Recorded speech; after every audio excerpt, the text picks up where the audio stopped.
Oi, tudo bom? Meu nome é Clara, eu sou estudante de História. E o objetivo desse canal é a gente conversar um pouco sobre, acontecimentos históricos, fatos que aconteceram e que nos ajudam a melhorar e progredir e refletir um pouco sobre isso, tentar ajudar a nossa vida hoje em dia. Eu recentemente estava estudando a cadeira de Brasil e a gente estava estudando sobre Dom João VI, né, a vinda da família real para o Brasil, e um pouco sobre o fato de Dom João VI não era para ter sido, né, o rei. Ele, na verdade, era o irmão dele que morreu de varíola. E aí eu comecei a pesquisar um pouco sobre varíola, vi que tinha uma vacina sendo criada naquele período e acabei entrando por esse assunto. Coincidentemente, recentemente, eu estava lendo esse artigo que falava exatamente sobre um médico húngaro, Ignaz Semmelweis, que tinha especialidade em obstetrícia. Esse nome é muito difícil. E trabalhava no Hospital Geral de Viena. Ele nasceu em 1818. Esse hospital que ele trabalhava tinha 2 salas obstétricas.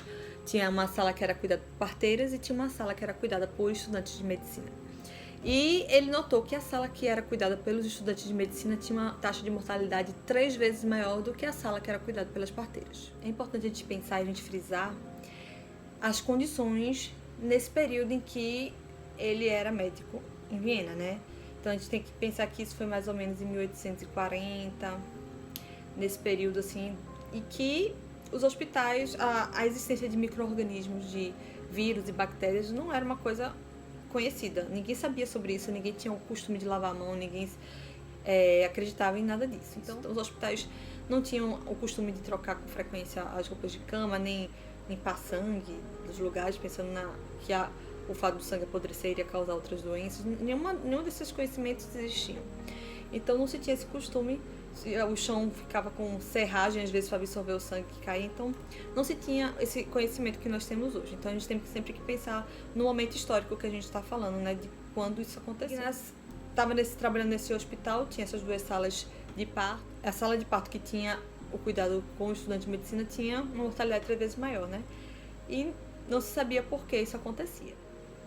Mas em 1847 aconteceu um acidente que fez ele começar a ter uma luz sobre o que poderia estar acontecendo, né?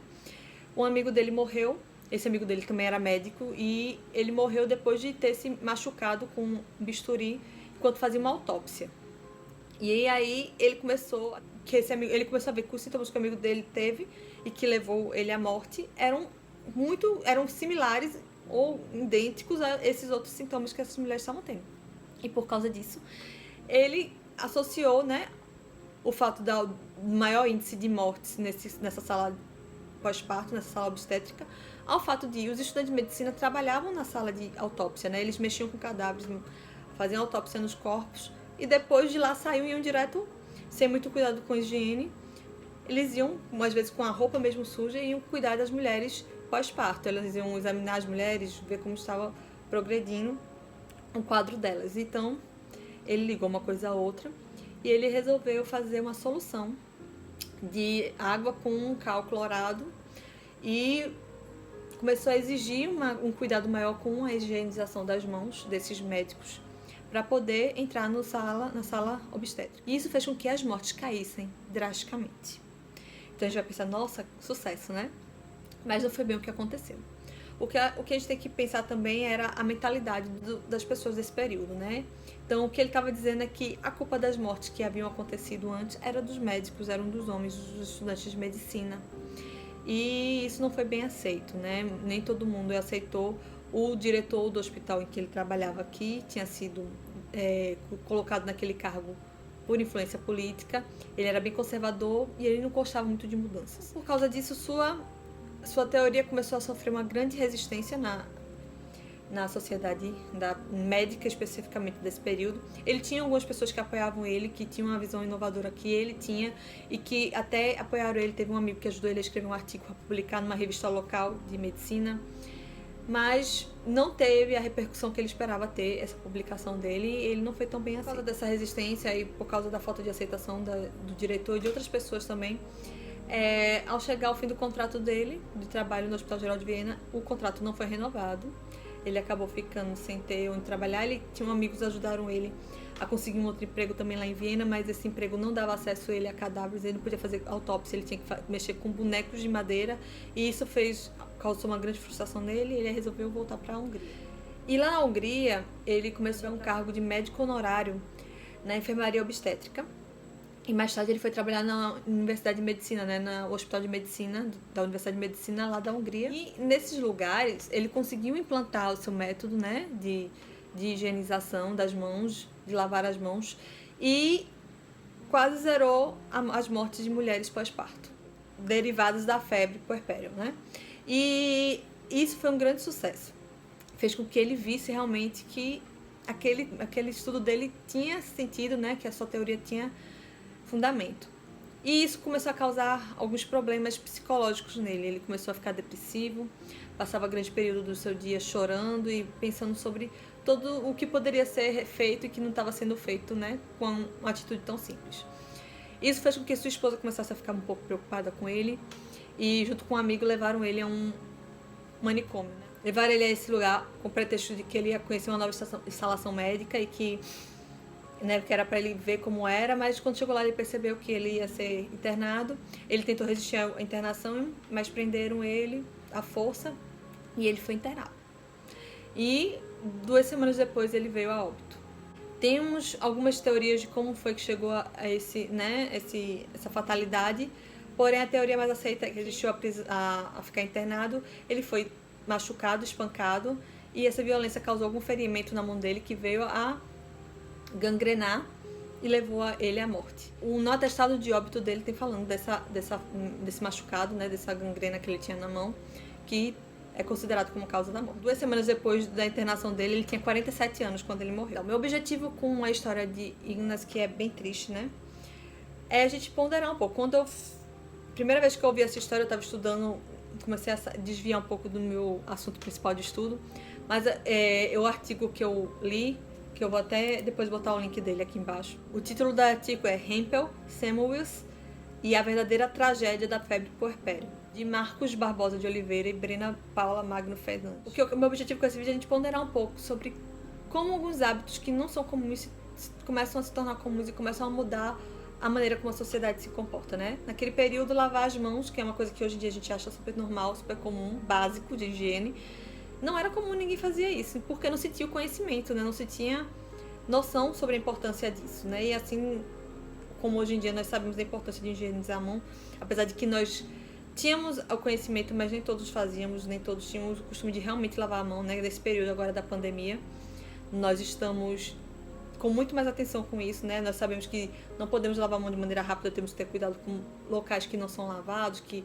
temos que gastar um certo período de tempo lavando a mão para que realmente seja eficaz. Alguns hábitos que não eram comuns se tornaram comuns, né? Como lavar as mãos. Eu queria que a gente ponderasse um pouco sobre que hábitos que nós não temos hoje em dia que vai se tornar comum depois desse fato, dessa pandemia e desse conhecimento que nós temos agora, né?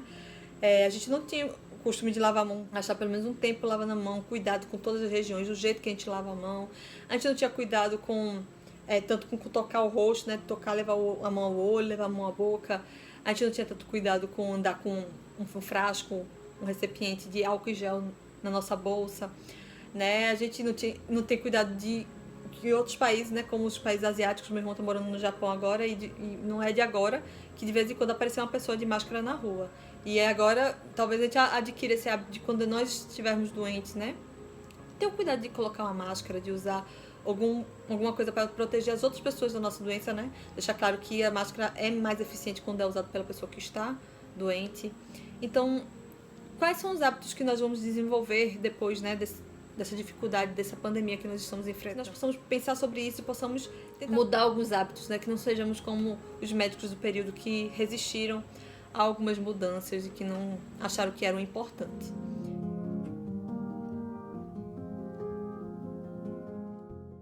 Alguns especialistas depois, vendo esse caso, né, estudando um pouco sobre a história de Ignaz Semmelweis, eles viram que eles levaram ele ao fracasso, a não ter sua teoria tão bem aceita. A primeira coisa é que ele não tinha um relacionamento muito bem com as pessoas, então ele ficava muito chateado quando as pessoas não chegavam exatamente o que ele estava explicando, e isso tudo fez com que ele tivesse uma rejeição maior.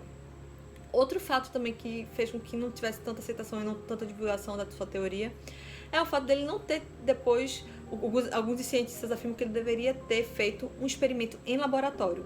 Depois de ver que sua teoria tinha sucesso nessa sala de parto no Hospital Geral de Viena, ele deveria ter feito um experimento ou com coelhos ou ratos, alguma coisa, para provar que sua teoria estava certa de maneira, no laboratório, de maneira fechada, de maneira um experimento mesmo. Outra coisa que também enfraqueceu um pouco a força da teoria é o fato dele não ter usado o microscópio. Muitos estudiosos indagam por que ele não usou, né? Nesse período já existia o microscópio e, inclusive, o Hospital Geral de Viena tinha um microscópio, né? Ele não fez o uso desse equipamento para tentar solidificar, né, embasar melhor os seus estudos. Então, essa é outra reflexão que eu queria que a gente também levasse, né? Quando nós temos alguma coisa acontecendo, uma coisa nova que nós não conhecemos, né? Nós pensamos em todas as possibilidades, né? Tentamos embasar e fortificar, né? Fazer uma boa base da nossa teoria ou do que nós defendemos, né? Estamos realmente pensando, ou estamos simplesmente descobrindo outras coisas importantes, mas não buscamos embasamento e estudos para fortalecer a nossa teoria. Essas coisas são relacionadas como causas de não tão grande aceitação das teorias dele. Então, esse ponto a gente dá uma embasada, dá uma estudada e procurar usar todos os recursos que nós temos para ajudar, para resolver alguma coisa que nós achamos importante. Vamos aprender então com Ignaz Semmelweis que precisamos buscar todos os recursos que nós temos, estudar, fazer testes de laboratório, tudo para fortificar nossas teorias, né? Então é isso, espero que vocês tenham gostado. E se inscrevam no canal, deem um like, né? Compartilhem se vocês acharem interessante o conteúdo. Espero que eu não tenha falado muito rápido, porque infelizmente eu tenho esse costume de falar muito rápido e às vezes não dá para entender direito o que eu falo. Tchau, até a próxima.